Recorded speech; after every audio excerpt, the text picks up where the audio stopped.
Vonis hakim terhadap terdakwa Prio dari tuntutan JPU tadinya 20 tahun penjara. Kemudian divonis hakim jadi penjara seumur hidup, ya. Berarti vonis hakim lebih berat dari tuntutan JPU.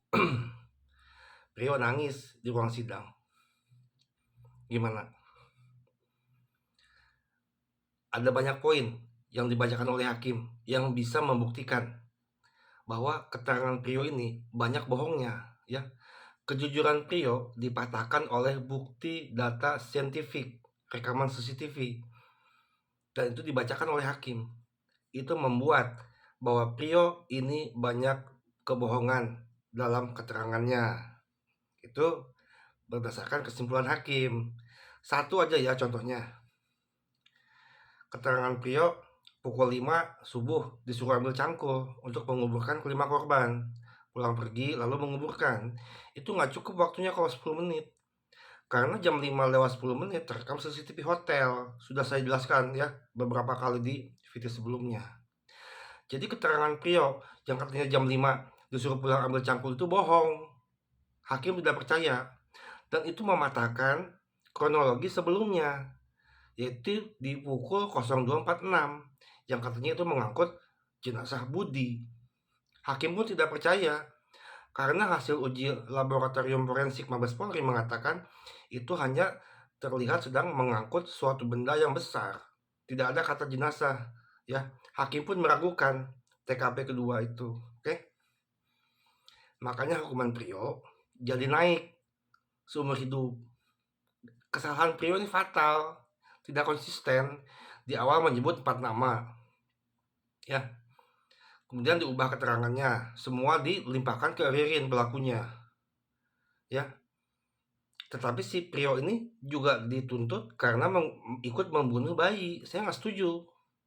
Apa bukti JPU kalau Prio yang membunuh bayi? Nggak ada kan? Tidak ada. Hanya karena Prio menggendong bayi yang menangis dan memberi susu, kemudian didakwa bahwa bayi tersebut dibunuh oleh Prio. Enggak.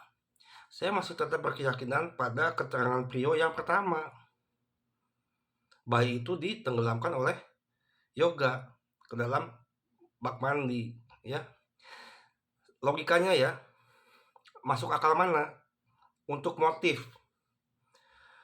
Apakah karena urusan utang piutang sewa mobil 750.000 antara Ririn dan Budi, atau utang piutang Aye dan Budi sebesar 150 juta yang menyebabkan 5 orang ini menjadi korban?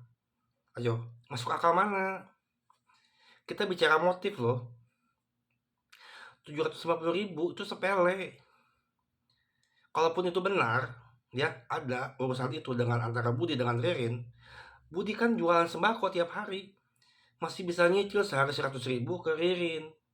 Kalaupun ada perkara itu, tapi menurut saya tidak ada itu. Yang benar urusan utang piutang 150 juta, seperti keterangan Ririn, ya. Itu lebih masuk akal. Sehingga ketika korban Budi tidak mampu membayar, kemudian membuat orang kesal, kemudian dieksekusi malam itu juga. Ini sudah ada perencanaan. Kalau nggak bayar, habisin. Kan begitu. Buktinya apa? Palu sudah disediakan. Berarti pembunuhan berencana. Tidak mungkin 750.000 Ririn merencanakan pembunuhan terhadap 5 orang. Tidak mungkin, nggak masuk akal. Ya, tidak pernah terbukti di persidangan motif Ririn melakukan itu apa. Punya alibi apa. Dendam apa. Tidak ada. Bahkan dari 21 saksi yang diperiksa di BAP dan bersaksi di persidangan, tidak ada yang mengetahui, tidak ada yang mengatakan bahwa Budi punya urusan dengan Ririn. Tidak ada yang mengatakan bahwa Ririn punya dendam terhadap Budi terkait uang 750.000. Tidak ada. Ingat, Budi ini teman lamanya Ririn. Mereka teman main, bahkan pernah kerja bareng. Gak mungkin kalau Ririn akan setega itu menghabisi 5 orang. Katanya 750.000, kemudian ingin menguasai harta korban. Nggak ada, tidak ada yang diambil. Semua itu Joko yang mengatur untuk menumbalkan kedua orang ini. Ingat, Joko yang mengeluarkan 2 mobil satu Corolla, satu pickup, ya.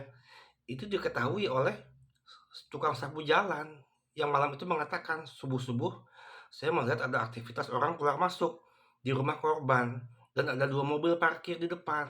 Nah, itu kan salah satunya mobil Corolla Haji Saroni yang kemudian dipakai Ririn untuk mengantarkan Joko ke Jatibarang, turun di Bulak. Karena mogok-mogokan, Joko minta turun di situ. Itu skenario Joko yang mengatur, lalu memberikan sejumlah uang dan KTP Budi. Joko yang memberikan KTP Budi kepada Ririn untuk menginap di hotel. Mereka check-in, itu aturannya Joko semua yang mengatur, Joko. Ya, jadi saya yakin 4 nama ini masih ada, harus dicari, diungkap. Prio mau banding. Mau banding dari mana? Buktinya apa? Apa yang bisa membuktikan Prio tidak menenggelamkan bayi? Tidak ada. Kecuali Prio kembali ke setelan pabrik. Kembali ke kronologi cerita awal. Pelakunya 4 orang. Ya, satu dalang, satu yang mengatur 2 terdakwa ini untuk jadi tumbal, 2 eksekutor. Pas 4 nama. Aye, Hardi, Yoga, dan Joko. Oke?